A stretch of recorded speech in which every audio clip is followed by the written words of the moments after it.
ایک مرتبہ رسول اللہ صلی اللہ علیہ وسلم مسجد میں تشریف فرما تھے اور لوگ آپ صلی اللہ علیہ وسلم کے ارد گرد بیٹھے ہوئے تھے کہ 3 آدمی وہاں آئے۔ ان میں سے 2 رسول اللہ صلی اللہ علیہ وسلم کے سامنے پہنچ گئے اور ایک واپس چلا گیا۔ پھر وہ دونوں رسول اللہ صلی اللہ علیہ وسلم کے سامنے کھڑے ہو گئے۔ اس کے بعد ان میں سے ایک نے جب مجلس میں ایک جگہ کچھ گنجائش دیکھی تو وہاں بیٹھ گیا، اور دوسرا اہل مجلس کے پیچھے بیٹھ گیا، اور تیسرا جو تھا وہ لوٹ گیا۔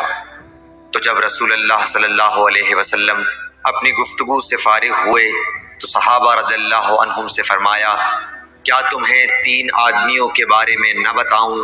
تو سنو۔